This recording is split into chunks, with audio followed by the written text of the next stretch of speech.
Allez. Du coup, c'est parti. Git clone.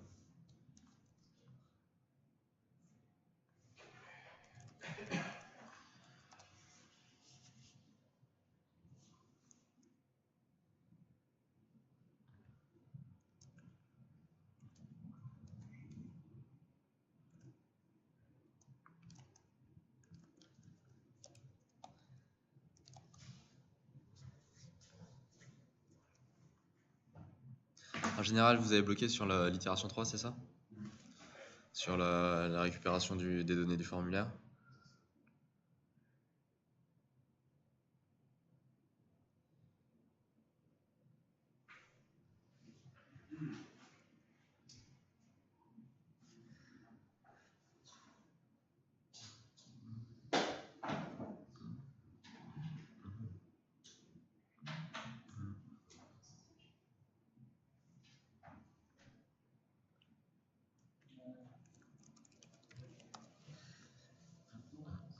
Donc toujours, je fais le npm install, j'ai fait git clone npm install.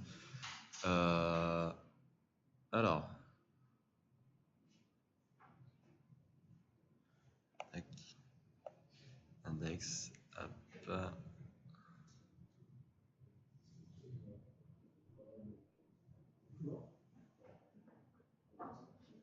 Je vais regarder à quoi ressemble food.json.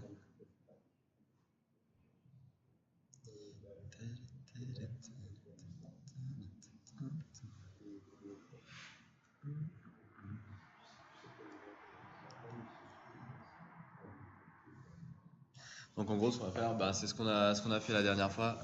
En gros, faire un peu comme l'exercice précédent, mais en rajoutant un formulaire pour pouvoir rajouter des recettes et une barre de recherche.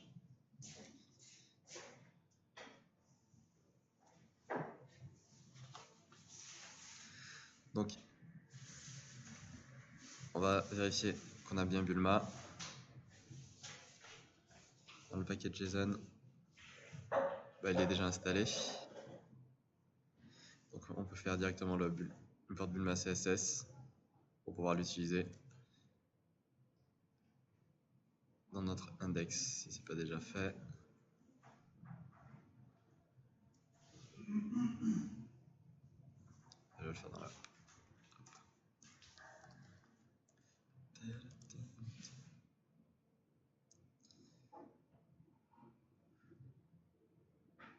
Aussi récupérer le fichier des recettes en faisant l'import food.json.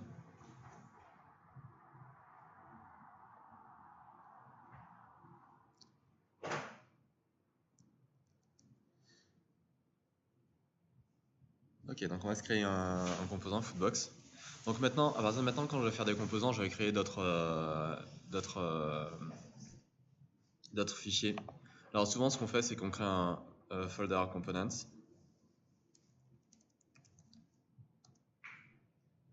Et c'est dedans qu'on crée nos composants particuliers. Donc là, en l'occurrence, c'est foodbox, il me semble.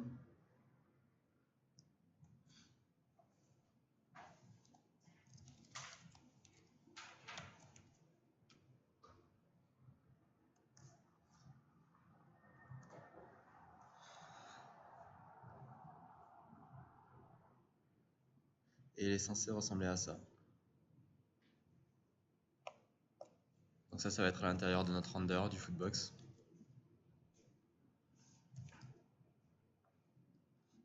Donc pour faire ça, je vais juste copier cette partie-là.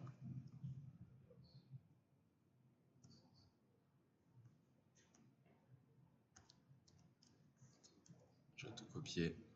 Je vais supprimer ce qui est nécessaire. Ce qui n'est plus nécessaire. Tac.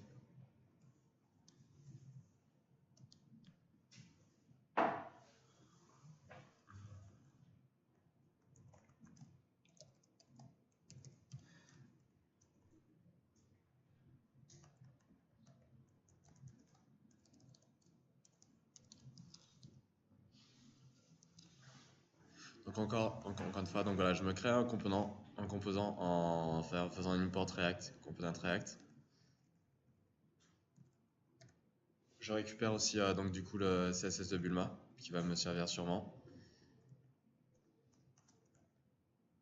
Je vais copier-coller le HTML qu'ils m'ont fourni pour faire la footbox et je vais regarder à quoi ça ressemble quand je le mets, quand je l'utilise, quand je le mets à l'intérieur de mon app.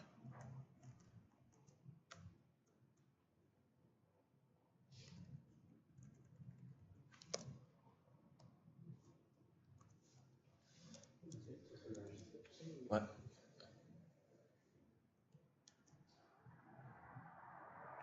Donc là, ici, je vais importer aussi le foodbox que je viens de créer. Donc je vais faire import foodbox from components slash. Comment? Avec tout le côté droit de l'HTML que c'est fourni, incluant le paysage que Tout le côté droit. toute la partie droite de l'HTML. Vers la partie droite. Pizza, 400 calories, tout ça. Pour le foodbox. Ouais.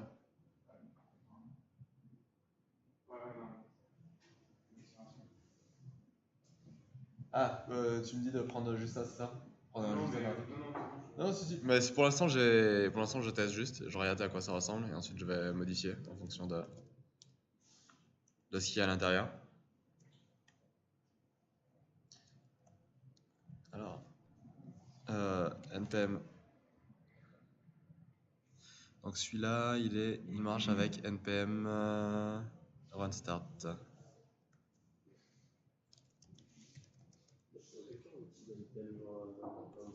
Et au run webpack, en fait, il faut juste regarder dans le package.json s'ils ont utilisé un. Normalement, il doit toujours y avoir un npm start. Donc c'est pas run start, c'est npm start d'ailleurs. Enfin, npm start, c'est un raccourci pour run start. Dans tous les cas, normalement, il doit y avoir un npm start. Mais dans le create app qu'on avait, il n'y avait pas. C'est un webpack. Et à ce moment-là, il faut utiliser npm run webpack. Mais en gros, vous testez npm start. Si vous voyez que ça donne pas ce que vous voulez, vous regardez dans le package.json. En général, npm start, c'est pour la version prod, donc c'est pas censé redémarrer à chaque fois. Bon, là, c'est le cas. Et le build, là, c'est aussi pour le test. Voilà, et build, en fait, ce qu'il va faire, c'est qu'il va compiler tout ton JavaScript et te le mettre dans un dossier dist build. Et ça, tu pourras le servir avec ton serveur. En gros, là, tu vois, quand tu fais un run start, ce qu'il fait, c'est qu'il crée des fichiers, il crée des fichiers, un fichier JavaScript, un fichier CSS et un HTML, qu'il va servir sur localhost 3000. Donc, tu vois, ensuite, si là, je vais sur localhost 3000,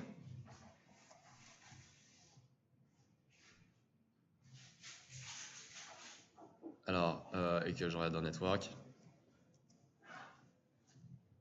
tu vois, il va créer le fichier HTML de base, qui ressemble à ça, avec le div des routes, et il m'a aussi créé le bundle.js, qui va être tout notre JavaScript compilé. Donc du coup, ça ressemble à ça. Et s'il y a du CSS, il le met aussi. Et quand tu fais le dist, alors donc ce bundle.js là, quand il est en version dev, il se recompile automatiquement à chaque fois que tu fais une modification. Quand tu es dans le dist, il va tout condenser. En gros, il va changer le nom des variables pour que ça soit. Il va le minifier de manière à ce que ça soit plus petit, facile à charger. Comment? Ça, c'est dans le build. Ça, c'est dans le build. Dans le build, il doit tout minifier.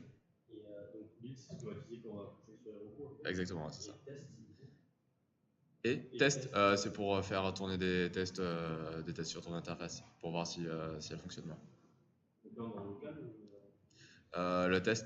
En fait, le test servira avant de pusher.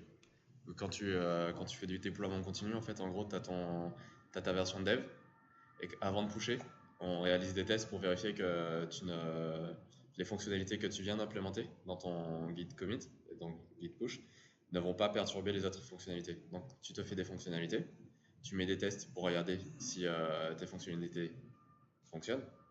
une fois que, donc, du coup, que tes tests sont passés, tu peux pusher. Et les autres personnes qui vont utiliser le même code auront les mêmes tests. Donc ils ont tes tests, les tests des autres collègues et leurs tests à eux. Et à chaque fois qu'ils vont faire un push, bah, ils vont exécuter le test de manière à vérifier que les modifications qu'ils ont faites ne vont pas perturber les tests des autres. Ne vont pas modifier les fonctionnalités des autres. Donc voilà, ça m'affiche ça. Donc, je vais retirer ça parce que pour l'instant on n'en a pas besoin. Et je vais inclure ma foodbox.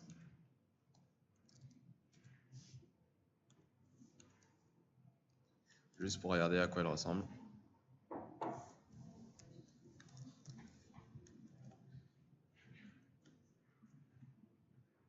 Voilà, donc du coup ça ressemble à ça une foodbox.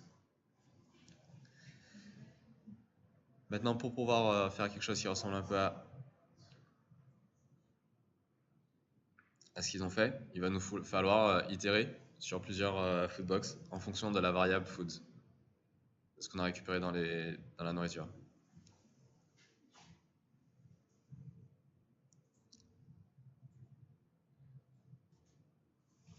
Donc,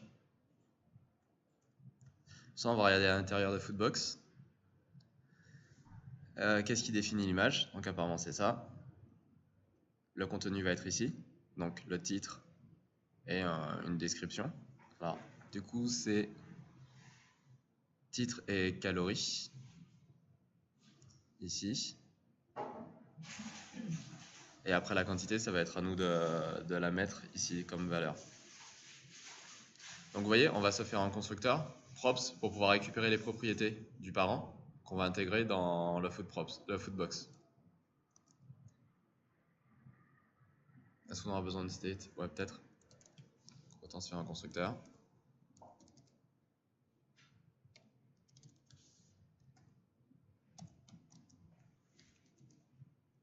Pour l'instant, il ne sert pas à grand chose le constructeur.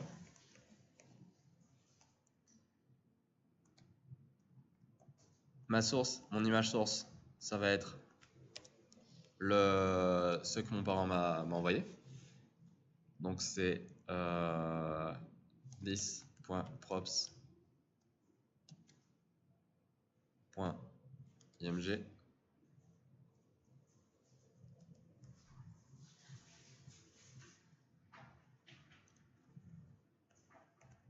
Ça va être le name. Vous voyez, je récupère ça. Donc pour l'instant, c'est pas encore directement lié, on va le faire après. Et ensuite les calories, ici. Il me semble qu'on a aussi la valeur.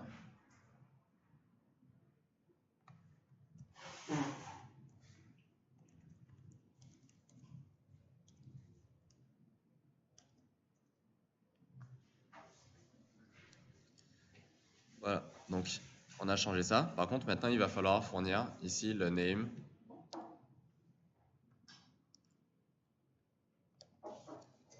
La quantity.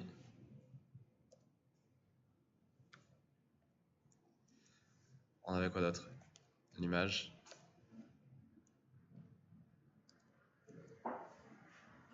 Calories.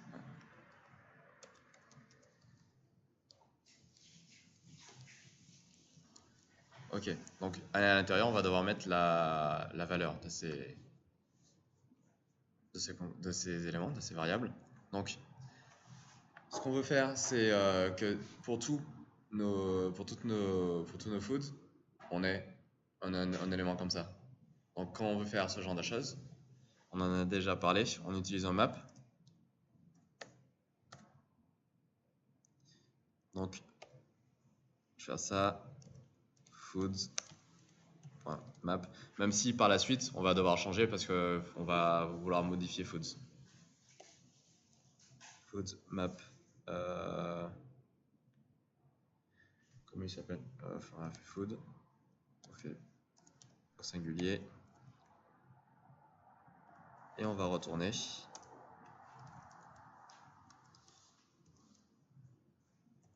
notre composant.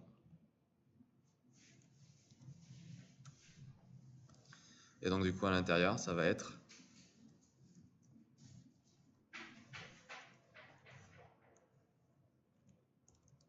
food.les valeurs associées. Donc là, on commence à avoir trop de... j'ai... Alors, hop, hop, hop, hop, hop.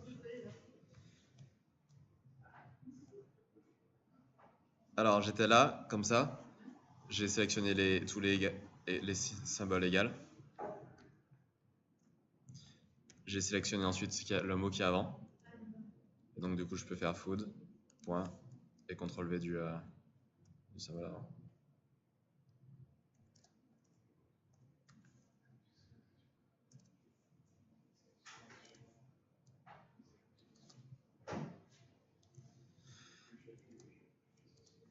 Voilà.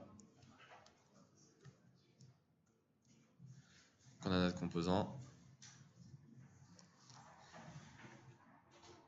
On va bien avoir du coup la liste de nos éléments comme ça.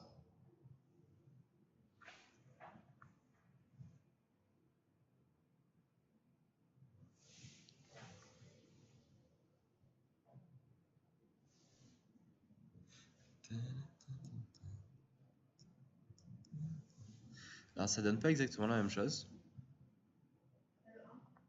Comment? Ouais, j'ai mis à 0. Enfin, ils sont à 0 par défaut sur la JSON. Mais le problème, c'est que mon input n'a pas le même rendu. Bon, c'est pas grave pour l'instant.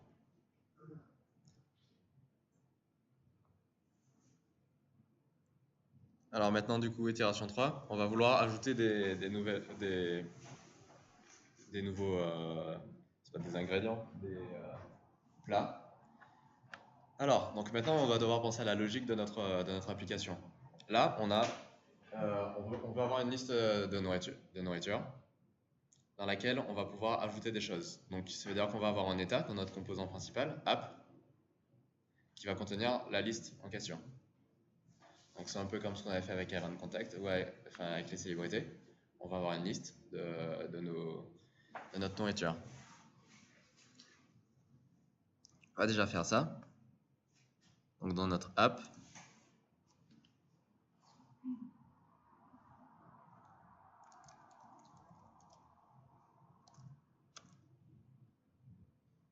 on s'en fout de ça.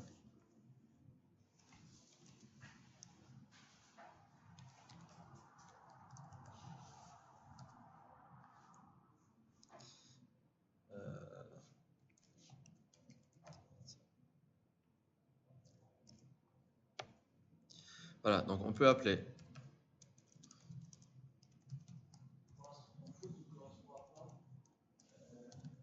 food correspond à ce que j'ai importé du fichier food.json. Et comment ça se fait que ça s'appelle food et pas food? Comment? Ce que tu importes, c'est avec un S, non?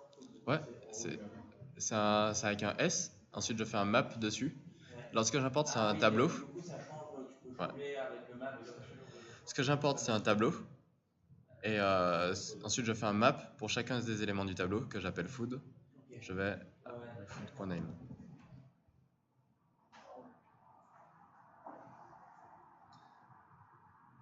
Donc du coup, maintenant, je vais faire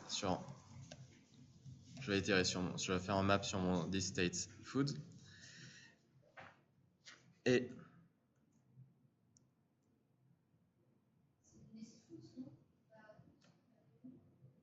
ah oui, c'est vrai. Ouais, listFood.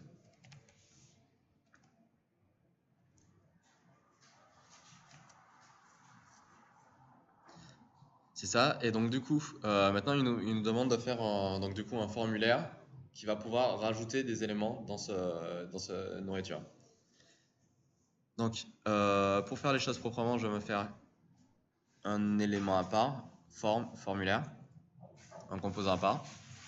Donc pareil, dans mon component, je fais un nouveau fichier que je vais appeler food form.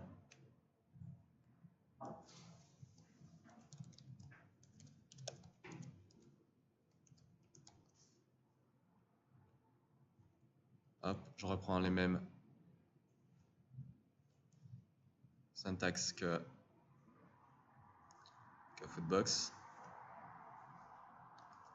sauf qu'il s'appelle food form. Et le contenu, ça va être un formulaire et un bouton ID show. Le formulaire, alors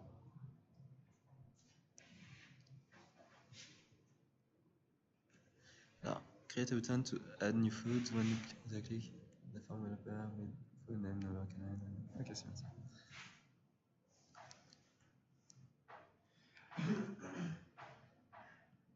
Donc il doit y avoir deux choses. Le formulaire, ça va être soit il va y avoir un formulaire, soit il va y avoir un bouton ajouter une nouvelle nourriture. Donc ce que je vais faire déjà dans cette manière de procéder, c'est que je vais faire un état this.state qui va contenir display form.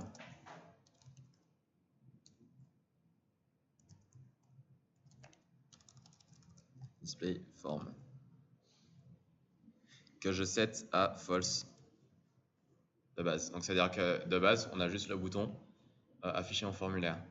Et ensuite dans mon render, en fonction de this.state.displayForm,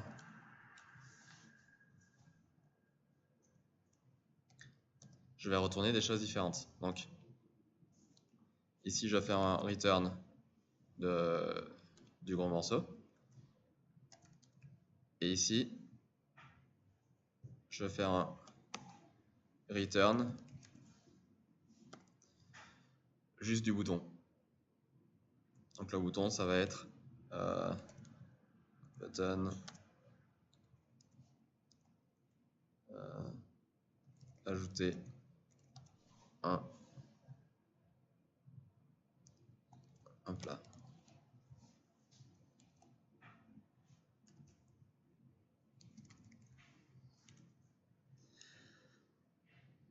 Alors, tout ça je vais supprimer, je vais mettre un formulaire à la place. Si on a un peu la flemme de faire des jolis formulaires, on peut aller en chercher sur Bulma. Bulma form.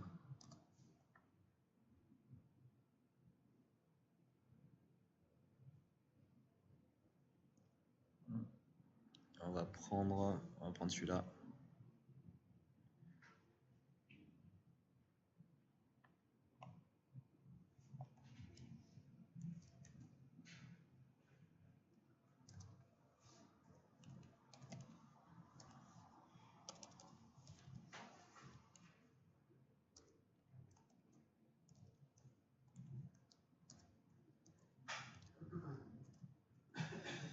Donc il va y avoir 3 éléments comme ça.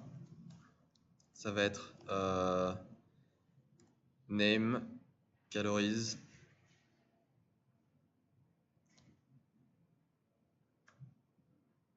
là il faut fermer les inputs.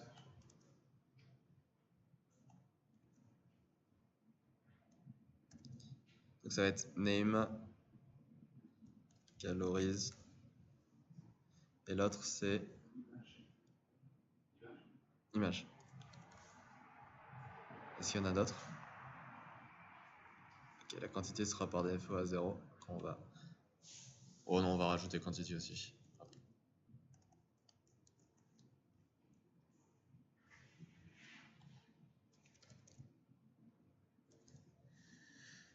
Ok, donc voilà pour notre formulaire. Alors, ce qu'on veut, c'est que quand on va cliquer sur ajouter un plat, ça va afficher le formulaire.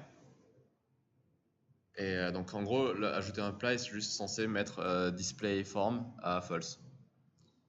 Donc on va faire un on-click égal.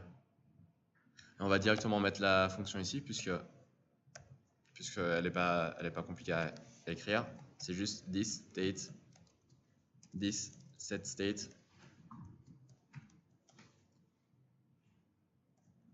display form on doit le mettre à true.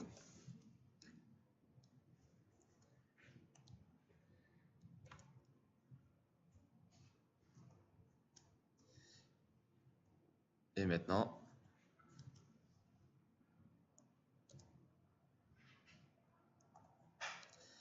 je fais aussi un bouton dans mon formulaire de manière à avoir aussi le submit, donc un bouton validé, qui va passer le formulaire à false pour l'instant. Donc je retourne sur ma page. Alors j'ai pas encore importé le formulaire dans app.js, c'est pour ça que ce n'est pas affiché. Donc je retourne sur app.js, j'importe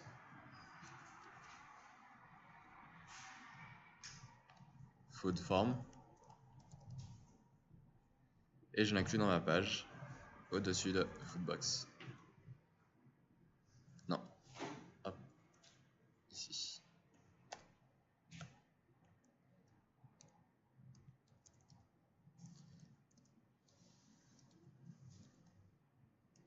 Donc vous voyez là, c'est comme ça que je fais. Moi, je commence souvent par la partie affichage. Donc je fais la vue et c'est petit à petit que je vais intégrer dans la vue la logique. C'est comme vous voulez, si vous êtes plus à l'aise à commencer par la logique et ensuite vous intégrez les détails graphiques, vous pouvez faire comme ça. Mais je trouve plus facile d'avoir une vue déjà faite. Alors il est où le return? Ah oui.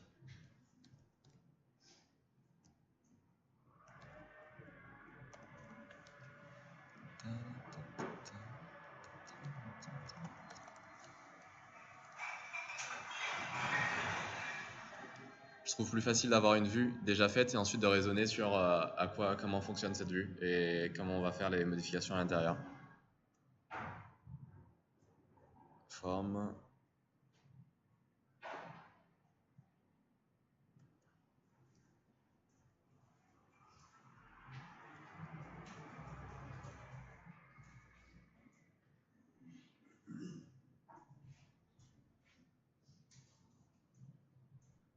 Ah, je suis bête. Ici, on doit fournir une fonction et pas directement le résultat. Voilà, donc du coup, maintenant ça ressemble à ça. Donc on a bien le toggle, on a bien notre formulaire.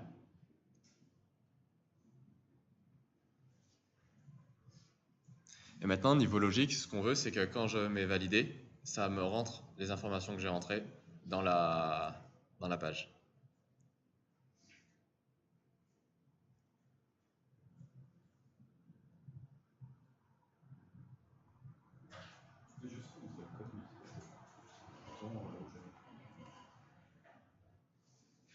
J'ai juste fait un set state du formulaire.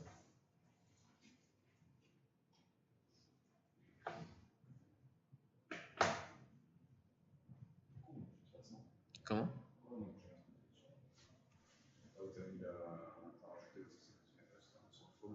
Parce que ce qu'on veut, alors ce qu'on fournit dans onClick, c'est un event handler. Ça va être une fonction qui est appelée à chaque fois que l'événement s'appelle, l'événement est produit. Donc si tu fournis pas une fonction, mais tu fournis un résultat de fonction, c'est-à-dire si tu appelles une fonction à cet endroit-là, donc sans ça, tu vois ça, pour l'instant là c'est une fonction.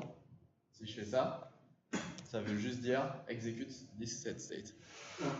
Et ça c'est comment dire ça? Ça veut dire qu'à chaque fois qu'on va faire un render du composant, on va faire un set state. Et comment on fait c'est ça.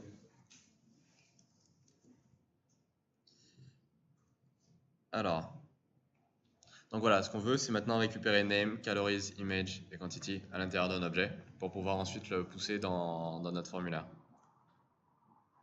Donc on va déjà, première étape, récupérer les valeurs de mes inputs.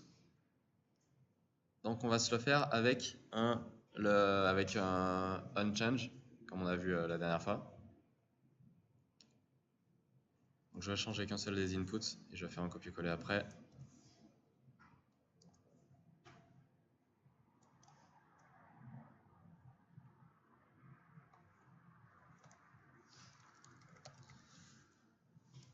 Alors, on avait besoin de mettre un name sur notre input qui est égal à notre champ. Ce sera plus facile ensuite pour créer l'objet. Et une valeur. Et déjà un onChange.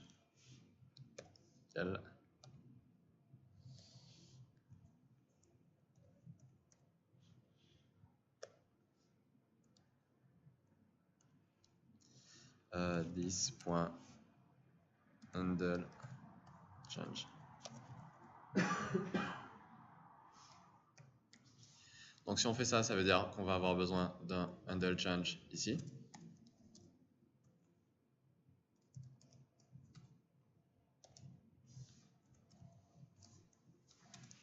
Qui est un peu celui du cours. Hop.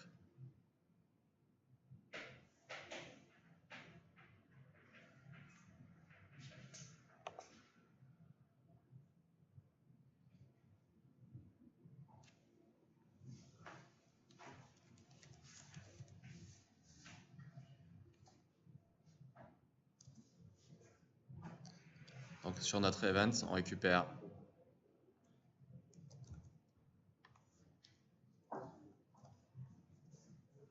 un en trop. On va récupérer le name et le value. On n'a pas besoin du asOscar.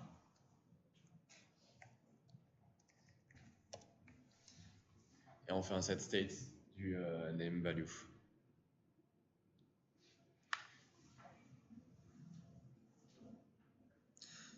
Donc ça suppose que dans notre état, on va avoir calories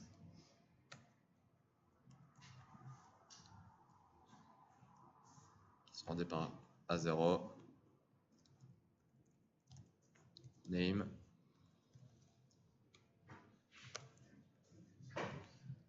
on a calories, name et à chaque fois j'oublie, image et quantity.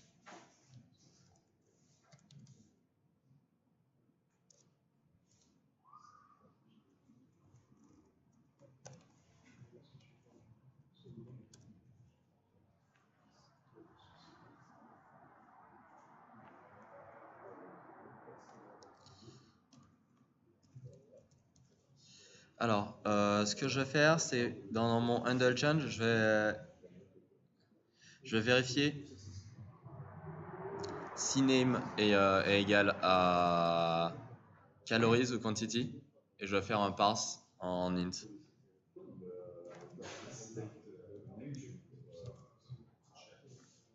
Celui-là? Alors, c'est que si tu mets name comme ça, si tu mets name comme ça veut dire que tu vas attribuer value à la clé name. Si tu mets name comme ça, et que ta variable name c'est par exemple image, tu vas attribuer value à image, à la clé image. Tu vois? En gros, ici tu dis que la clé c'est la valeur de cette variable, de la variable name, sans les crochets, ça veut dire que la clé c'est name tout court. Non? Non, tu peux dire non, comme ça on explique. Non, tu veux. Non? Ok. Quand tu as un objet, il peut avoir plusieurs clés. Name, âge. Ok, voilà, c'est ça. Si tu mets directement l'objet name 2.0, enfin name 2.bonjour, ça veut dire que tu mets la valeur bonjour pour attribuer à la clé name.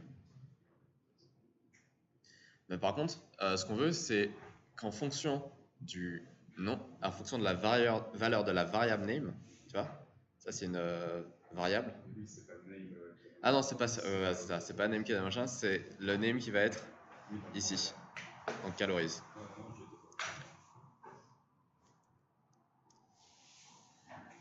Alors, donc ce que je vais faire, c'est qu'en fonction, si f name est égal à calories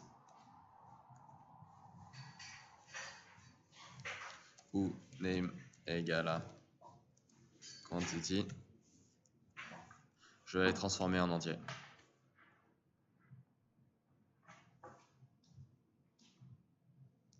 Value égale parse int de value.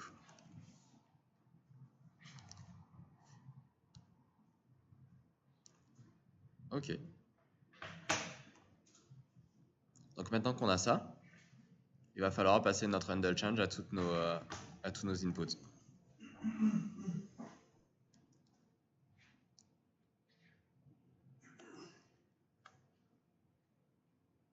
Donc ici, ça peut être calories set name.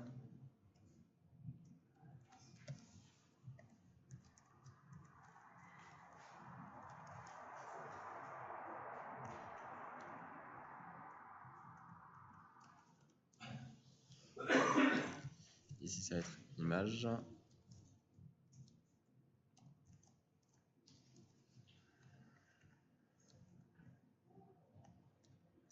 Et ici, ça va être la quantité.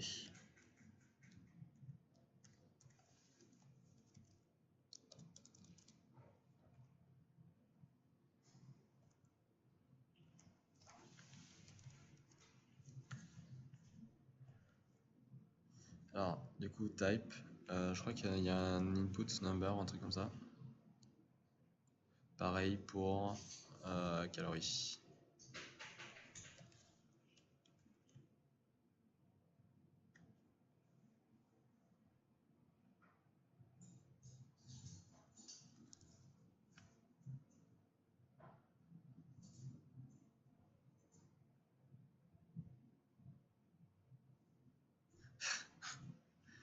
Erreur de débutant.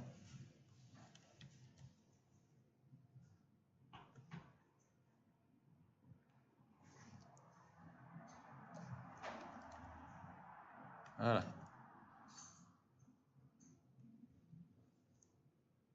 Donc on va essayer. Donc on va faire un console log pour voir si nos valeurs changent bien. Alors,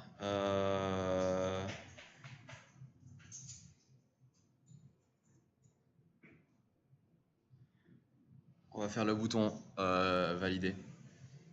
Donc en gros, notre bouton valider, au lieu de faire juste un set state comme ça, il va rajouter, il va renvoyer cette valeur, il va renvoyer notre objet, donc name, image et calories et quantité aux parents, de manière à rajouter à la liste. Donc pour faire ça, je ne sais pas si vous vous souvenez, en gros c'est le parent qui va fournir une fonction, et nous on va pousser dans cette fonction notre argument. Donc, au lieu de tout faire ici, je vais juste appeler une fonction qui s'appelle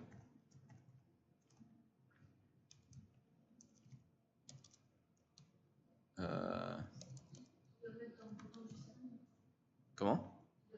Ah oui.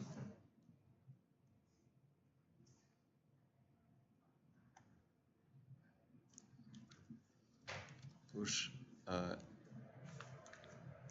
new food.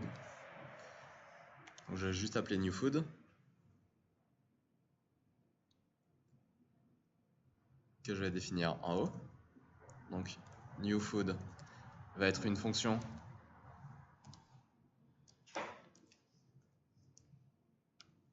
qui va faire le this.displayStateFalse. Donc déjà elle va fermer le formulaire et elle va aussi renvoyer notre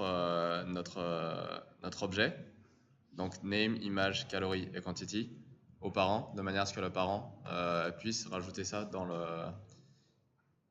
dans la liste. Donc pour faire ça, je vais faire un 10 points. 10 points, on va l'appeler donc 10 props. On va l'appeler ok, new food, handle new food. Or in app. Comme ça sera clair de ce qu'on fait. State. Donc vous voyez, cette handle new food in app, c'est une props que le parent, c'est pour ça que je l'ai appelé in app, parce que c'est une fonction que le parent va nous donner. Donc c'est le parent qui, quand on lui fait une foodbox, fournit le handle new food in app, qui va donc être une fonction qui va rajouter notre foodbox dans le... Je suis pas au bon endroit. Dans le formulaire ici.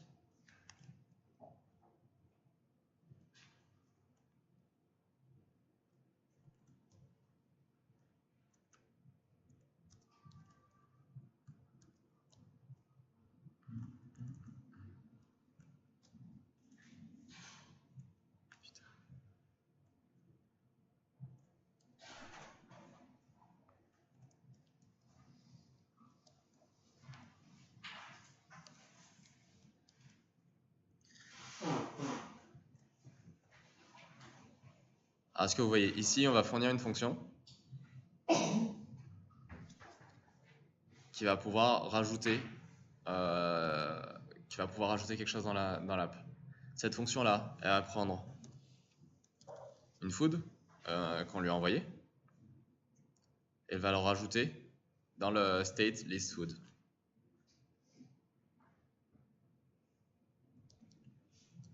Donc, je ne vais pas la décrire entièrement ici. Je vais juste ici appeler add new food.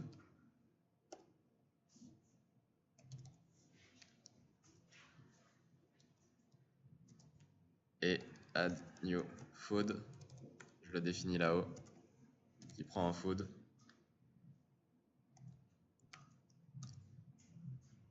Et qui fait faire un 10.state.push de food. Et ensuite un 17state.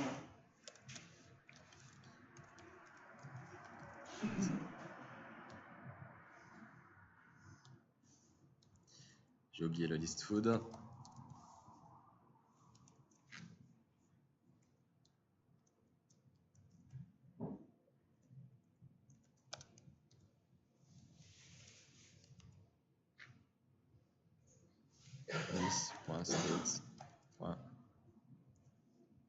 List food.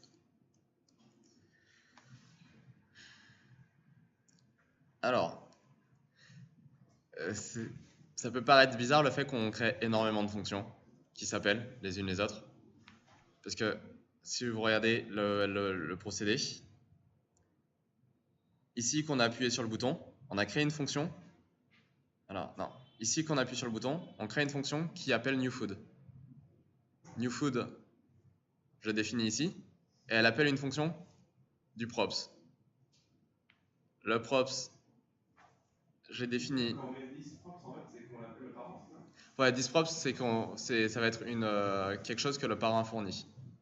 Donc, ça va être celui-là. Parce qu'on a fait 10 props, handle new food in app. Donc, ici, c'est la props que le parent fournit. Donc, ça va appeler cette fonction-là. Et cette fonction-là, elle appelle la fonction add new food, qui est ici. On aurait pu aussi mettre les 10 stages, enfin les deux fonctions. Ouais. Ouais. Oui. Bah oui, voilà, c'est que souvent ce que je fais, ce qui est fait, c'est qu'on met ici juste une fonction. Quand elle est simple, elle peut tenir directement ici, à l'intérieur des crochets. Quand elle devient trop compliquée, vaut mieux se définir une fonction dans son composant et l'exécuter. Bon, là, c'était 2 lignes, donc peut-être que c'était pas nécessaire. Donc, new food. Il me semble que mon new food, j'ai oublié un truc à l'intérieur. Non, c'est bon. Comment? Et si on n'aurait pas fait les deux lignes là qu'on a fait, on aurait fait comment? Quelle ligne? Quelle 2 lignes? Celle-là? Je disais, il y avait deux alternatives, soit on a fait. Ah non, ouais, alors, en gros, ces 2 lignes-là. Non. Ok, ça marche plus. Ces 2 lignes-là, j'aurais pu les mettre directement ici, dans le JSX. D'accord. Mais ça donne quelque chose de dégueulasse parce que je vais mettre énormément de code à l'intérieur de la partie HTML. Dans le render, on essaie d'avoir essentiellement de l'affichage. Ouais. Et la partie logique, on la met dans les méthodes. Alors tu disais, est-ce qu'on va faire un tour? La logique doit repartir de nos parents. Ok. Ah, en partant du parent? Ouais. Ok. En gros, on est le composant app général de notre application. Et on va avoir un formulaire. On veut récupérer les données des entrées qui sont à l'intérieur de ce formulaire-là. Comme on est le parent, on n'a pas accès directement aux données qui sont à l'intérieur du formulaire. Parce que c'est un composant qui est. Oui, voilà, c'est ça. C'est qu'on a le parent qui possède l'enfant. Dans l'enfant, il y a différents inputs. Mais nous, on ne voit pas directement ce qu'il y a à l'intérieur des inputs. Donc, pour récupérer ces inputs-là, on dit à l'enfant, je te donne une fonction. Chaque fois que tu mets à jour tes inputs, enfin, chaque fois que tu veux, tu peux m'envoyer tes valeurs d'input. Donc, on a fait voilà, cette fonction. On lui a fourni cette fonction-là, qui s'appelle pour nous handle new food in app. C'est la props. On lui a passé une props en lui disant chaque fois que tu veux rajouter quelque chose dans ma liste, me renvoyer des valeurs, bah, tu utilises cette fonction-là. Donc, ça va être pour lui, pour l'enfant, ça va être la props handle new food, qui va être équivalent pour le parent à ça. Donc, chaque fois que l'enfant va appeler handle new food in app, ça va appeler la fonction du parent add new food. Et la new food va affecter le state. Voilà, et la new food va rajouter dans le list food le nouveau plat et mettre à jour le state. Et comme le state change, ça va. Voilà, ça va mettre à jour. Ok. Ligne 13, on aurait pu mettre thisStates.listFood égale food. Ouais. Ah, c'est ça. Ligne 13. Non, thisStates égale crochet foods. Mais non, on peut mettre thisStates.listFood égale. Ah oui aussi, aussi oui. Ça.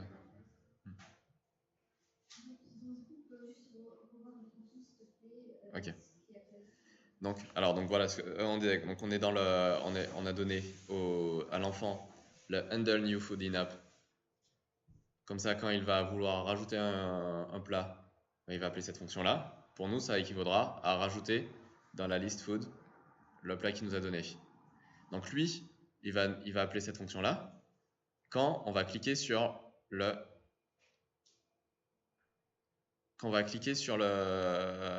valider. Donc quand on va cliquer sur le valider, il ne peut pas appeler directement cette fonction-là parce qu'il a 2 choses à faire. Il doit cacher et aussi appeler la fonction.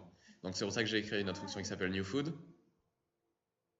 qui va cacher en faisant un form false, display form false, et aussi appeler la fonction du parent en lui fournissant la thisState. Donc on peut tester pour voir si ça marche.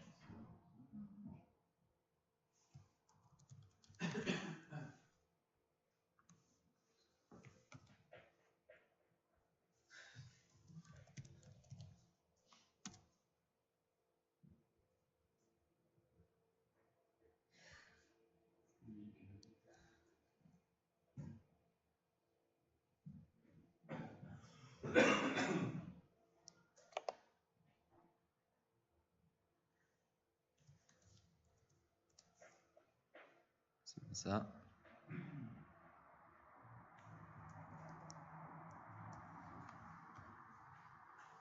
Donc voilà. Et on peut vérifier en bas, est-ce que ça a bien envoyé, rajouté. Et oui, on retrouve bien notre couscous à 8000 calories. Il n'y a pas moyen de pointer directement, on passe peut-être par le parent, enfin vous pouvez pas pointer vers le state général de l'app et dire on rajoute. Alors oui, alors par la suite on pourra utiliser Redux qui sera un state centralisé. Il y a un module qui s'appelle Redux qui est un state centralisé, mais c'est toujours un peu le même principe. C'est que chaque fois qu'on va vouloir faire des modifications, au lieu d'utiliser l'app comme réservoir du state, enfin l'endroit où on fait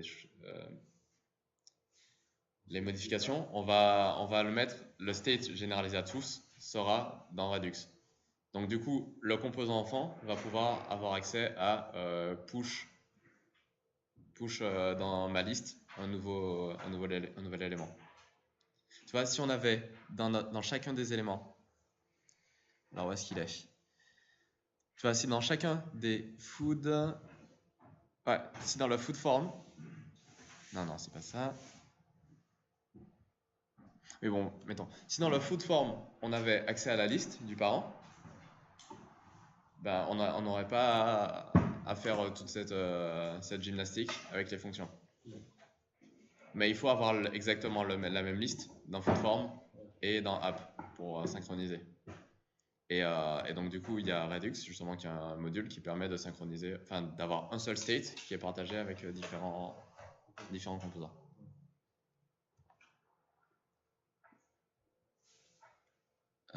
Ok. Donc, itération suivante, c'est la search bar. Donc ouais, donc cette fois-ci, on va essayer de faire la search bar, mais avec un...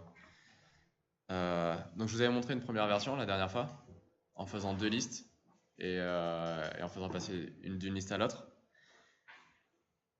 Alors, j'avais été un peu rapidement, j'ai trouvé la solution rapidement, et donc c'est pas forcément la meilleure. J'en ai une meilleure qui consiste à rajouter dans nos éléments à chaque fois un state à true ou false. Alors, ce qu'on va faire, c'est que dans notre app, vous voyez, on a un map, on fait un map sur list foods. Ici. Avant ce map, on peut faire un filter.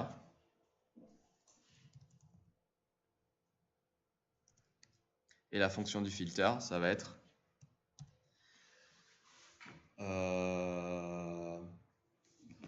search filter.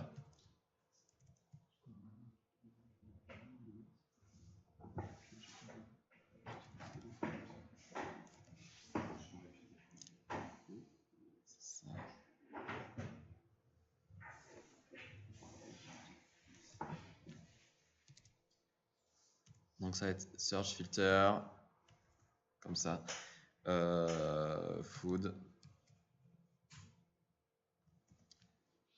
Bon, je vais juste mettre un bind 10. Comme ça, on va varier les plaisirs. Ici, on a après le map, en fait, ça marche pas, ok. Non, parce qu'après le map, on a déjà les JSX. Donc il va falloir filtrer sur le JSX, qui est plus compliqué que de filtrer sur l'objet directement. Ici, avant le map, on a des objets. Après le map, on a des composants. Et filtrer sur des composants, c'est plus compliqué que de filtrer sur l'objet qui est déjà préformaté. Donc, je vais juste rajouter un filter en fonction de la barre de recherche. Donc, c'est encore même mieux que la deuxième solution que j'ai trouvée. Alors, search filter qui prend un food, un food.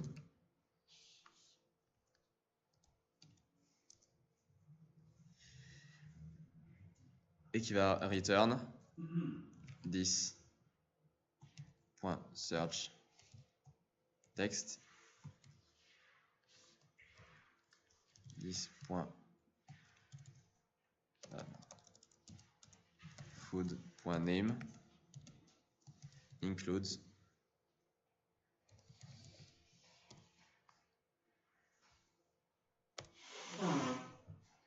OK. this state en search text. Donc vous voyez, je me fais pareil un état qui va être search text. Et je vais regarder si le nom de chacun des éléments contient le state search text. Donc au début, mon search text va être vide.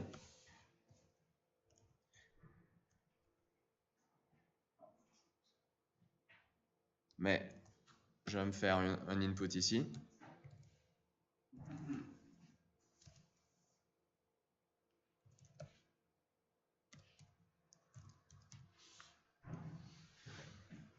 Qui va onChange, changer le search text. On va faire directement 10.set state search text égale target.value.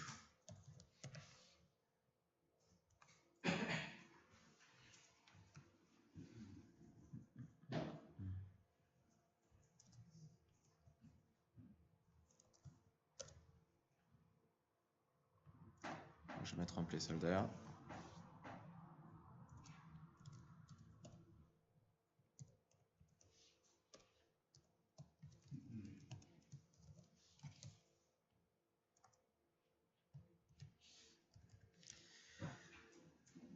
Alors, pour expliquer ce que j'ai fait, je ne sais pas si c'est clair. En gros, à chaque fois que mon input va changer, je vais set ce qui est à l'intérieur de l'état search text avec ce qui est à l'intérieur de l'input. Donc je mets à jour le state de manière à ce que ce qui est sur l'input, ce sera toujours la même chose que ce qu'il y a dans le set state, le state search text. Par contre, là, on va chercher par exemple aussi pour les calories. Ouais, il va falloir. On enlève le name, c'est ça, hein? Ici, il va falloir. Alors, je ne sais pas si food inclut une. Si les objets ont une méthode include à l'intérieur. Donc, ou sinon faire un ou, ouais, c'est ça, ouais. Donc pour l'instant, on essaye sur les noms, puis ensuite on verra. Ouais. Donc c'est ça, et ensuite j'ai mon filtre qui marche déjà. Donc on teste ici. Donc ça marche bien. Et c'est quand même plus facile que la méthode qu'on avait vue avant.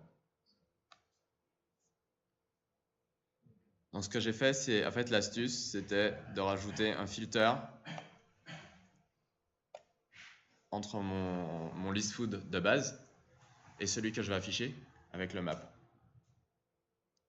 Et ce filtre va dépendre du state de mon search text.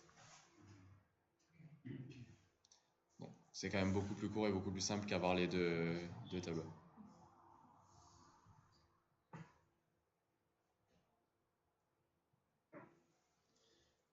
Vous comprenez comment fonctionne le search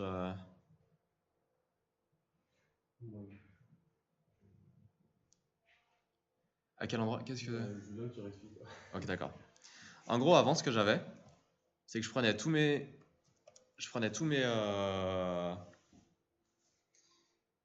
plats et je les affichais. Donc je faisais un map de tous mes plats, de tous mes objets plats, et je les transformais en composants JSX pour les afficher. Le truc, c'est que là, on veut faire une barre de recherche, et au lieu de penser à faire d'autres variables, on se dit juste entre list food et ce que je vais afficher, je vais juste rajouter un filtre. Donc le filtre, ce qu'il va faire, c'est qu'il va récupérer de list food que les valeurs qui vont satisfaire cette fonction-là.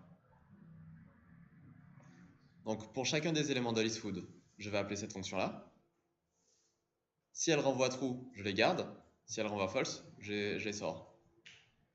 Et cette fonction-là, c'est quoi? C'est juste, on regarde le nom du plat et je regarde si à l'intérieur du nom du plat, il y a le state search text. Donc ce que tu te dis, c'est pourquoi. Alors, c'est là que c'est bien React. C'est que le fait que search filter dépende du state, et que de toute manière, on utilise aussi this state ici. Chaque fois qu'on va modifier le search text dans le state, ça va faire un render de nouveau. Et donc ça va réappeler le filter. Et donc du coup, on n'aura pas le problème. Ouais, voilà, c'est ça. Et après, le truc de l'input, c'est juste que à chaque fois que je modifie la valeur de l'input, je set le state avec search text.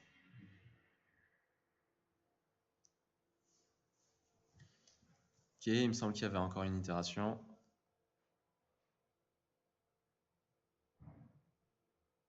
Ok, le add button qui rajoute juste dans. Oh, ça c'est pas bien compliqué. En gros, le add button, ce qu'il va faire, c'est que quand on clique dans Foodbox sur ajouter, c'est censé rajouter la quantité ici, mais aussi l'envoyer aux parents. C'est-à-dire il faut que le add button puisse rajouter incrémenter le parent, la quantité du parent. Ce que je vais faire, c'est que je vais faire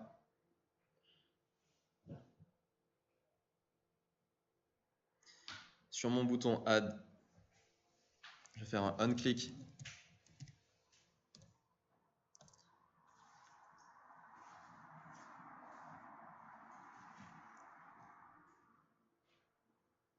Ok. Je vais faire un onClick qui va appeler un props du parent. Comme d'habitude, quand on veut interagir avec quelque chose que le parent a, c'est-à-dire les objets, je fais un onClick qui va appeler le thisProps du parent.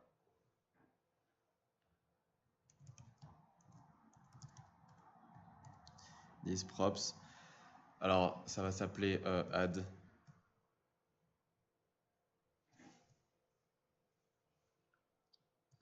quantity. Et il faut que je lui fournisse quand même. Il faut que je lui fournisse quand même mon name. Donc ça va être un peu plus compliqué. Name. Donc ça va être une fonction.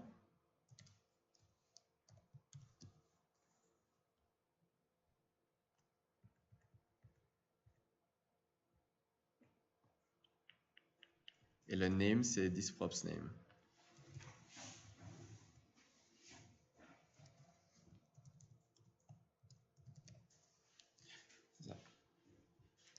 Donc en gros, je vais lui passer une fonction qui appelle thisProps add quantity, que le parent va nous fournir, avec le name en question. Donc nous, dans notre application, on va avoir une fonction add quantity qui va prendre un nom et qui va rajouter 1 à la quantité de... Ouais.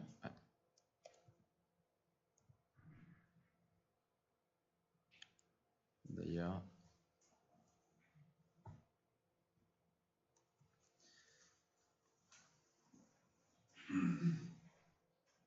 Donc on va faire un this.state.listFood.forEach.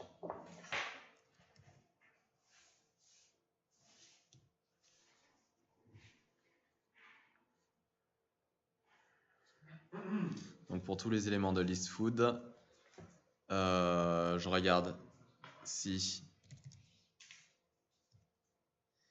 food est égal à name, si food.name égale à name, à ce moment, je fais food.quantity plus.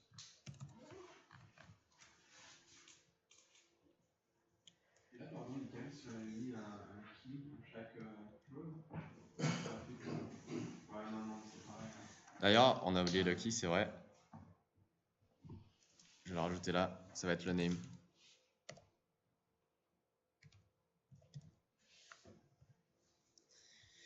Et il me manque une dernière chose, c'est qu'il faut que je passe la props add quantity qui va être égal à 10.add quantity. Donc je l'ai bien appelé add quantity. Ouais.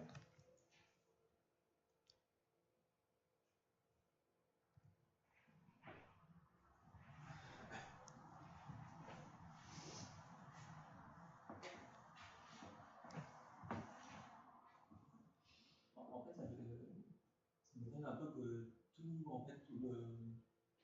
tout soit dans food et pas dans list food. Tout soit dans food et pas dans list food. Il y a à quel endroit? state list food. Ouais. Donc qui contient tous les éléments qu'on a Ouais. du JSON. Ouais. Je pensais qu'on allait tout ajouter dans list food Ouais. et pas dans food. Mais c'est ce qu'on fait. Hein. Food ici, c'est à chaque fois la variable du for each.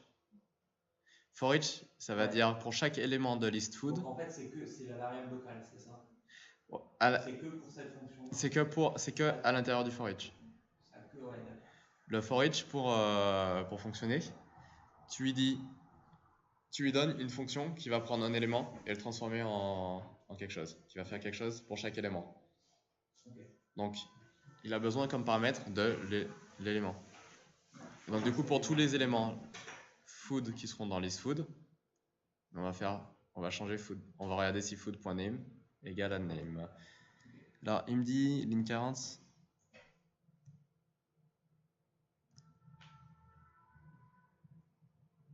Ah oui, c'est food.name.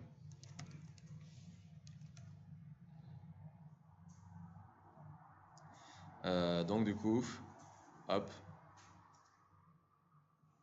list food of undefined.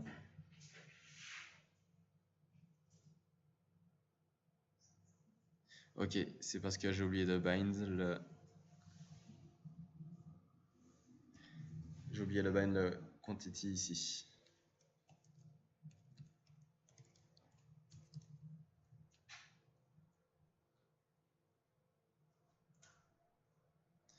Ok, par contre, ça ne met pas à jour. Ah, j'ai oublié le set state, attends.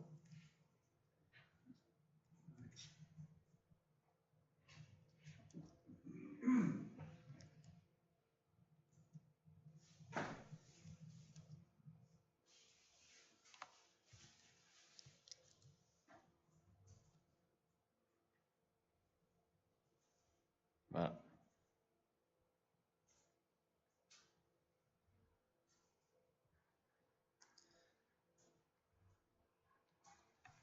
Est-ce que tu peux nous expliquer dans le fichier form code le 10 props